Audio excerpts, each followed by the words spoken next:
Intinya yang penting sekarang di tahap nih setelah termigrasi saldonya itu bisa kita gunakan teman-teman. Jangan hanya angka saja di dompet kalian, tapi kita bisa gunakan perkara harga belakangan lah ya. Yang penting ini sukses dulu.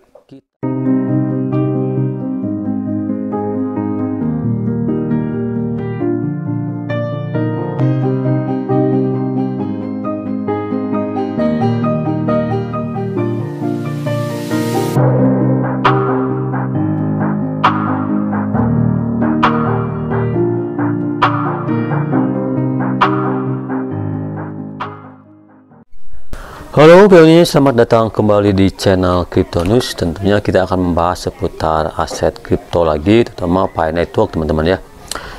Teman, sebelumnya kita lihat dulu nih, seperti yang saya bilang di konten sebelumnya, base rate-nya akan berkurang lagi dan saya pun sudah mengakhiri sesi mining saya.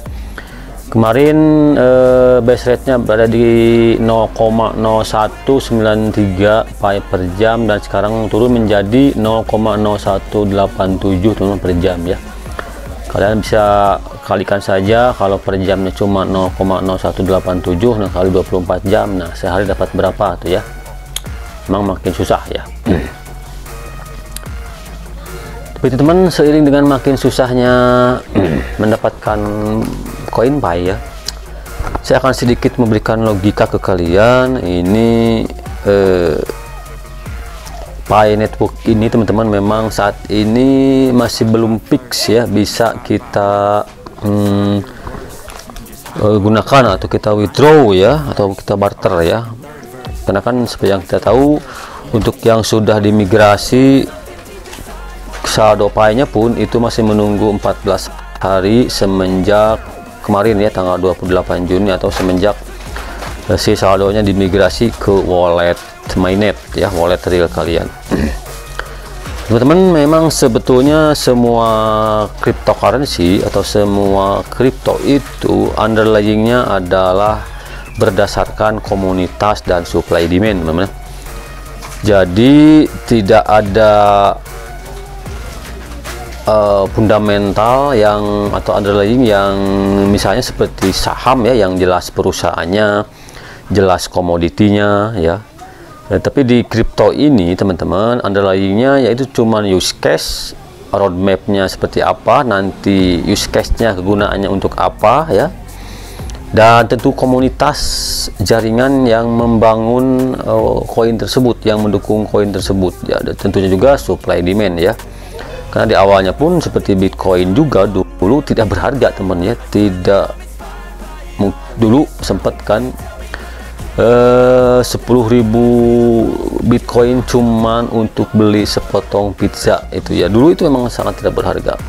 Tetapi karena seiring dengan berjalannya waktu, komunitas yang menggunakan Bitcoin semakin besar, dan otomatis dengan komunitasnya semakin besar, supply dan demandnya pun semakin besar teman ya.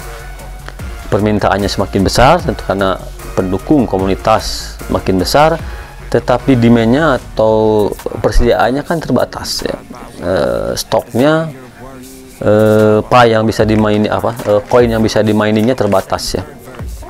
Nah, itu harapan kita semua di Pi Network teman-teman ya. Untuk koin Pi ini mudah-mudahan saja, seperti yang kita tahu bahwa memang kita harus optimis, yaitu komunitasnya sudah sangat besar teman-teman ya. Hampir sekarang sudah mencapai mungkin lebih dari 36 juta pionir ya untuk saat ini. Itu merupakan suatu modal besar untuk kita selaku pionir yang mendukung komunitas Pi Network ini ya, untuk optimis bahwa Pi ini akan berhasil teman-teman ya. Kedua, supply dan demand. Nah, ini teman permasalahannya ya, untuk supply dan demand nih, karena ada perbedaan yang mendasar antara koin Pi dengan koin-koin yang lain ya. Di koin-koin yang lain itu ada yang namanya pre-sale atau ICO atau harga murah. Nah, di sana investor masuk untuk membeli koin tersebut, sehingga dengan demikian kan supply-nya, permintaannya banyak. Padahal justru itu merupakan menurut saya salah satu kelemahan ya, karena seseorang dapat mengakuisisi atau memborong atau istilahnya dia bisa mendamping atau mempamping itu ya, memborong saat di harga murah, otomatis kan sifat terdesentralisasinya tidak ada ya. Itu salah satu kelemahannya kalau memang ada pra-ISO atau pre-sale di awal. Tetapi permasalahannya teman, di Pi Network ini, di PiCoin ini, justru si investor tidak membeli koin ya, karena memang Pi sendiri nantinya akan dipakai sebagai alat tukarnya, sebagai mata uangnya, bukan sebagai aset untuk dibeli. Itu ya perbedaan yang sangat mendasar dari antara koin-koin yang lain dengan koin Pi ini. Di koin yang lain, di project yang lain, justru si koinnya yang diperjualbelikan, dipresalekan atau dijual lebih dulu supaya ada market yang bergerak dan bisa listing di exchange ya.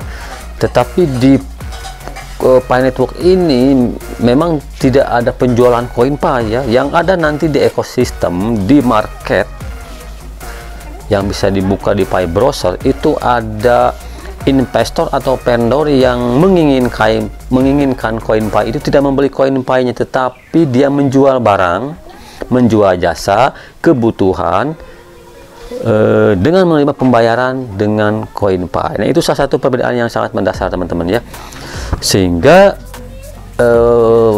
para investor, vendor pun ini seolah-olah berdagang teman-teman ya. Dia berdagang tentunya di ekosistem internal dulu ya, di marketplace, seperti tentunya di PCNMO ya. Itu memang harus berjalan dulu sistem ekonominya ya. Ada penjual, ada pembeli, ada investor, ada pionir yang siap membeli gitu ya.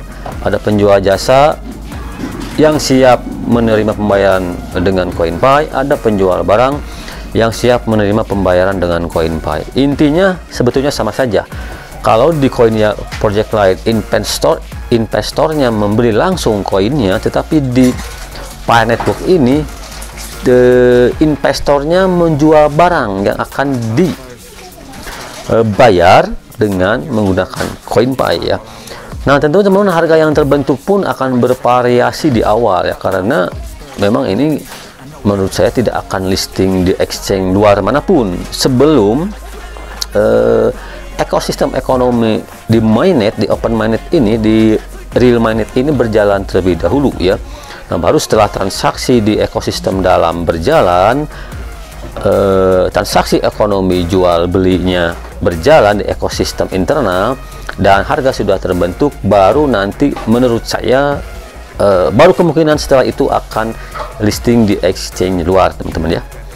Jadi prinsipnya teman-teman, keberhasilan dari Pi Network ini sendiri tergantung akan dua hal ya, yaitu satu, komunitas yang sudah jelas sudah tidak kita ragukan lagi pendukungnya. Yang kedua, memang harus ada supply demand, harus ada vendor, investor yang siap menginvestasikan barangnya, bukan dananya, barangnya atau jasanya, dengan menerima pembayarannya dengan koin Pi ya. Jadi tidak bisa membeli koin Pi secara langsung ya, tapi dia menginvestasikan barang atau jasanya dijual ke para pionir, buyer, yang justru menggunakan alat tukarnya atau pembeliannya dengan menggunakan mata uang koin Pi ini teman-teman ya. Itu perbedaan yang sangat mendetail dan mendasar teman-teman antara project Pi ini dengan project-project yang lain ya. Nah, mudah-mudahan saja di beberapa minggu ke depan nih ekosistem ekonomi internalnya berjalan teman-teman, sudah ada bisa barter, bukan barter ya, sudah ada vendor atau investor yang siap menjual barangnya atau jasanya, dan para pionir pun siap membelinya dengan koin mereka ya. Otomatis nanti akan ada deal-dealan ya untuk harga. Makanya dengan sendirinya nih nanti koin Pi, harga koin Pi akan terbentuk dengan sistem yang bekerja di dalam ya. Tidak bisa di fix misalnya segini harganya, nggak bisa, karena nanti akan ada terjadi negosiasi menurut saya ya, antara vendor dan bayarnya untuk berapa nih, di kisaran berapa nanti untuk Pi Network ini harganya, PiCoin ini ya. Karena memang kan selama ini ada konsensus yang dilakukan bervariasi teman-teman ya. ada yang di kisaran $300 per pi, ada yang $1.000 per pi ya. Itu silahkan saja, konsensus memang kan kesepakatan yang disepakati ya. Dan ini harus merujuk ke, menurut saya harus merujuk ke satu konsensus teman-teman. Nggak bisa menurut saya nanti kedepannya di berbagai negara itu berbeda-beda untuk harga sebuah koin pi ya. Menurut saya karena ini memang pasar global, harusnya nanti merujuk ke satu harga. Nah, nanti setelah merujuk ke satu harga baru vendor bisa. Nah, teman-teman, setelah konsensus nanti merujuk ke satu harga global seluruh dunia ya, baru saya rasa para vendor atau para investor pun akan masuk dengan tenang ya, karena ada rujukan harga tersebut ya. Nah, teman, mudah-mudahan ya dengan adanya konsensus tersebut, walaupun saat ini di berbagai negara mungkin berbeda ya. Tentunya kan di VeChain Mall pun ada VeChain Mall berbagai negara ya, ada VeChain Mall Korea seperti yang saya bilang di konten sebelumnya, ada VeChain Mall Indonesia. Nah, ini kemungkinan nantinya pada saat awal-awal terjadi transaksi ekonomi mungkin akan berbeda ya di setiap negara untuk harga koin pi ini ya. Konsensusnya kan berbeda juga ya. Tapi intinya yang penting sekarang di tahap nih setelah termigrasi saldonya itu bisa kita gunakan teman-teman. Jangan hanya angka saja di dompet kalian, tapi kita bisa gunakan perkara harga belakangan lah ya. Yang penting ini sukses dulu, kita bisa barter, kita bisa menggunakan koin pi ini sebagai alat transaksi. Itu yang paling penting dulu ya. Masalah harga masalah kedua, mau berapapun itu kita sudah bersyukur ya, ini bisa sukses bertransaksi di open mainnet nantinya ya, bertransaksi mungkin di marketplace yang sudah disediakan oleh P-Browser ya. Nah, oke teman-teman, itu aja sedikit ulasan mengenai Pi Talk. Menurut saya memang semua kripto maupun itu bisa dikatakan sebagai aset kripto ataupun mungkin pi ini sebagai currency nantinya, memang underlyingnya tidak seperti saham mungkin ya, yang memang jelas perusahaannya apa, produk ya yang dijual apa. Nah, ini koin ini, kripto ini underlyingnya berdasarkan komunitas dan supply demand teman-teman. Itu sangat penting untuk kelangsungan dan berkembangan dari sebuah aset kripto ya.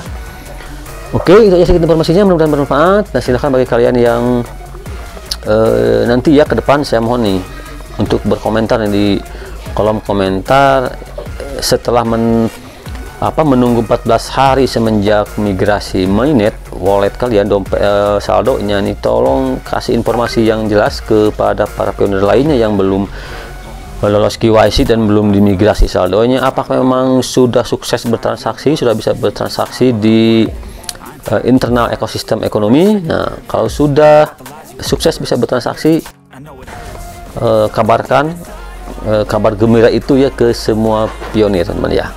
Oke, sekian, terima kasih. Salam putih, salam pionir. Jangan lupa saya kembali untuk dukung channel ini dengan cara subscribe, like, komen, dan share. Terima kasih. Assalamualaikum warahmatullahi wabarakatuh.